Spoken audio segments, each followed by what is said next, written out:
Perfect.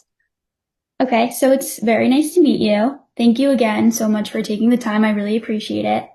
Absolutely. So just before we start, at DSA Labs, we created StatLink after seeing firsthand how even professional teams were still relying on pen and paper or juggling disconnected spreadsheets to manage their analytics and roster.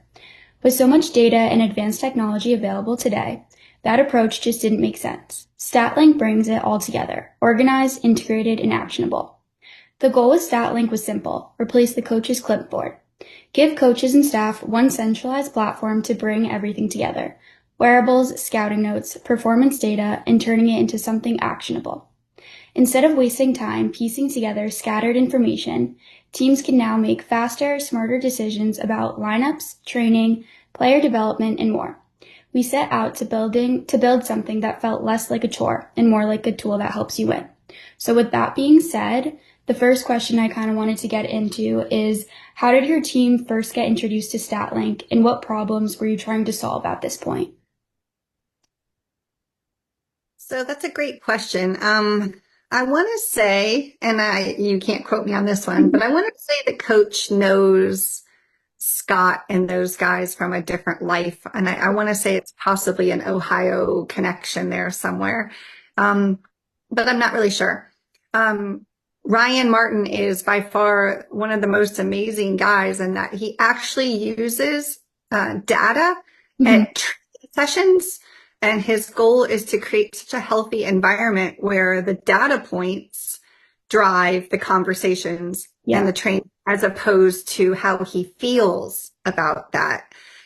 He's really, really good and amazing at using data when he's having conversations with professional soccer players to start conversations, use as a conversation floorboard for him to open up things and say, why do you think that this is true or not true? And here's the actual statistic behind it, which is pretty cool. What stood out to him early on with his experiences in creating this healthy environment, he wanted to come up with like a weekly leaderboard. And so that's when StatLink really caught his attention, I think. It was probably a weekly, hey, this is who's really done such a great job at training. And we wanted to highlight them, catch them when they're doing something really amazing. Definitely. What stood out to you in your early experience with StatLink that made you lean in further? Yeah, like I said, I think it was the weekly leaderboard. Just the fact that he could give a visual graph of the guys and who was doing well in the sessions at the end of each session.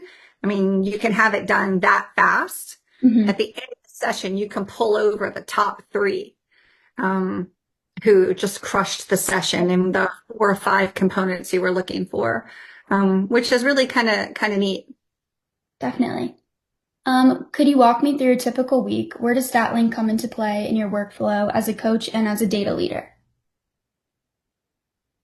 So, Ryan and Victor do a lot, and Jack, they do a lot of activities during each session, where they want to create, like I said, this healthy environment. So in a week, we would use it for a 5v5 tournament. We would use it to track 8v8 from last week to 5v5, so 5v5 this week. So we have a winner's scorecard. And while we would keep the teams the same, we would make the different activities different, so we can see who's able to fight through and who's not.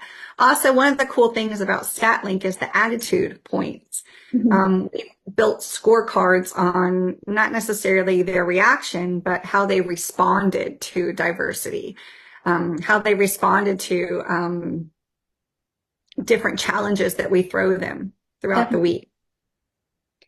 Are there any specific tools or features that have become must-haves for you in Coach? What was your process before StatLink, and how has that changed? So Ryan has his pro license, and he's done a ton of things with, Excel spreadsheets. KPIs per player per week on Excel spreadsheets. My goal is to make his life easier by tracking a lot of that data and seeing the correlation between the data points during the training and the game. I know that you can use other tools to get game time, but it's been my experience that they're not as helpful because I have to study it the way coach sees it to see if I'm tracking the same exact thing. For example, one of the things is first action forward. So in a transition moment, did we play the first action forward? Well, if it goes out of bounds, did we actually have possession or did we not have possession? And so those are types of things that you have to know not only your coach's game model, but you also have to be aware of what exactly you're tracking for him. And so as soon as I can get StatLink and scorecards and KPIs up to speed, I can do all of that while he's actually coaching and have the data right there for him. Yeah. So, how has StatLink helped coach decide on player selection, tactics, or lineup that you otherwise wouldn't have made? So it's been really nice because we can track so many different things, including just like who worked the hardest that week, who responded well to adversity. We can also track, who that week was stellar in training. If it comes down to two particular players and they're fighting for the same position, well, we now have data points to go to the players with and say, here's the data points. What do you two think? Or coach will just say, hey, we got to give it to this guy because his data actually was better or slightly different. And here's what I liked about it differently. So it gives him a basis to discuss and to make decisions like that. Definitely. StatLink brings together subjective scouting, performance stats, and wearable data. How has that changed conversations with your coaching and performance staff? Oh, man. It's changed it a lot. You asked me a different question earlier. I wanted to go back to it. What are the tools that I love about it? Yeah. Let me tell you a little bit about those too, and then I'll go back to how it works within our staff and what we use it for. Some of the things I love about it is the add all button, which Scott and those guys just created. And I love it so much because I can quickly dump the whole team in, and then I can quickly remove all the players as well. So if I've screwed something up, I can re-add them real fast, and that's super nice. I also like the feature on StatLink where, for example, in KPIs, we are counting all this positive data. So forward runs into the box, entries into the box, tackles, blocks, interceptions. But then there's the data that is the negative, like, when we do a turnover. And so they have the ability to set it on StatLink that it's a negative point as well. So all I have to do is put in that it was a bad thing, a negative point, and it goes against the overall data, which I really enjoy. And the other things I really like about it are, again, the added 2 points, and the weekly scoreboard. And now they have it so that we can just do the sessions per week. So at the end of the week, we can run the leaderboard for training. We can run the leaderboard for the game after the KPIs. And we can now put those two together and see like who actually dominated that week per data points, which I was brilliant. Definitely. Okay, so how do we use it as a coaching staff? Yes. I can repeat the question if you need as well. That would be great. StatLink brings together subjective scouting, performance stats, and wearable data. How has that changed conversations with your coaching and performance staff? So much. I personally think that with our staff, they're very data driven anyway. There are many teams I've heard of that don't use data at all. Yeah. But at the professional level, and if I'm honest, it should be at all different levels, data needs to be driving the conversations. And so when we feel like a guy didn't play well or missed this, not only do we get to go review the film, but we get to look at his KPIs in particular. And he gets to go see those KPIs, and we have conversations about How did you feel about that? And in this moment, what did you do based on data and not like a personal conversation? It's more of a, hey, what do you think was going on here? So we can, win the game. Yeah, Make it clear. definitely. What has your experience been like as a woman coaching a men's professional team, and have you encountered any unique challenges or opportunities because of that perspective? Whew, you got an hour? So let me start off by saying this is my 33rd year of coaching. Wow. And the last 20 have been with boys and men. Not because I didn't want to coach. My last girls team that was an official team was a college team. Mm-hmm. And I did love them, but I had boys who played sports. And so I was constantly out coaching with them. And then I just found a niche this direction. Loudoun has completely taken me in. They treat me like an equal. They're super kind. They're grateful. I think there's always saying how grateful they are. I used to in my younger years say that, people would say, oh, you're a soccer mom or something to that effect. And I used to be so offended by that, and be like, no, I'm a coach. I'm a coach. I'm a coach. And now I think, no, I think not only am I a soccer mom, but I'm also a coach, and I'm also a dad from time to time. And sometimes I'm their pastor, and sometimes I'm their wellness person. And sometimes I'm the hammer, the person who's letting them know what reality is. And sometimes I'm a leadership person. And Loudoun has been one of the very few places who's embraced that. Yeah. They love that I can wear different hats. And hopefully they'll say the same thing. And I just love it because I get to just be me, and I don't have to make excuses for being me. And it's kind of nice. They're just a great group. Yeah, I'm lucky. Can you think of a moment, maybe a match, a training cycle, or a player development story where the data helped you get a better result? Is there a player who leveled up once you started using StatLink with them? Oh, yes. Listen, all of our finishing that I'm tracking live on the field makes our finishing that much better. Just when I was standing there with my iPad open, yeah.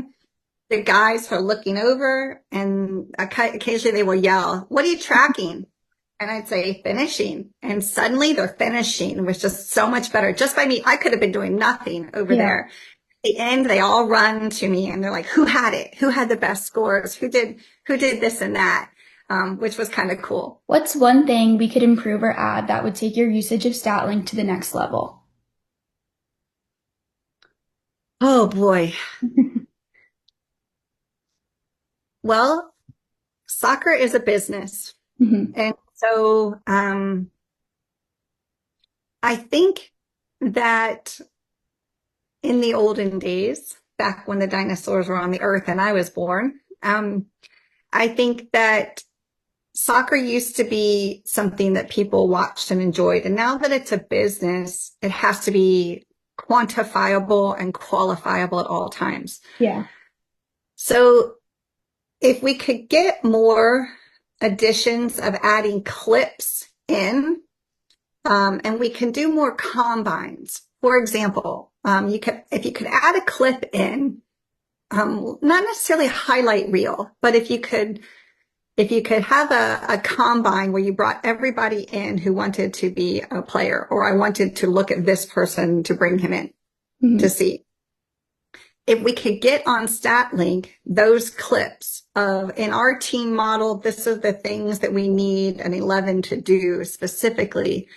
I feel like it would make it really easier to scout and recruit and get players in. I know that I've spoken with you guys a couple of times before about creating events, especially on the women's side of the house, where you can bring people in and walk away with a scorecard, a leadership scorecard, where you could do that, which would be kind of cool because people would value that. I mean, coaches are so busy. and they have to have all this data on each of their players. And so knowing what you're looking at over a period of time would be kind of helpful to share and to bring players in and to trade players as well. Definitely. If another USL or MLS club asked you whether StatLink is worth it, what would you say? Well, me personally, I would say 100%. It has changed the way that we view the game. Mm-hmm. We already view it in principles, but the data collection of it is the new thing. If I'm honest, I will have to tell you that I personally think that youth clubs, quality youth clubs, need to look into it immediately, because it used to be, yay, you made this team on this club. And parents are going to get wise really soon. They're going to realize they're spending thousands and thousands of dollars and don't know if their kid is developing or not. Mm-hmm. Coaches are telling them they're developing, but then why aren't you making this team or getting this playing time? And so having data to back up a youth or a travel or a collegiate level coach, people need to really think about adding that to their repertoire of coaching, because I do feel like it is the only way to coach these days, in my opinion. Yeah. And then I have one more question left. Where do you see data and analytics playing a bigger role in the next 1 to 2 years at Loudoun United? Oh man, it's a tricky question. Again, I think that, it's professional soccer. And so having people appreciate their KPIs and what they're capable consistently, not just you hit a banger one day out of the year, but the last 5 weeks, here's how many shots on frame I've actually had that were savable or not savable. I mean, that's the type of data that, in my opinion, is going to help us buy better players, train and develop players that we have that are better. That's the stuff that's going to really, it's that tiny little layer of information that players need to know to get better. Definitely. Well, that was all I had, but I just wanted to say thank you again for taking the time out of your day for me to interview you. I really appreciate it. And it was so nice meeting you. Absolutely.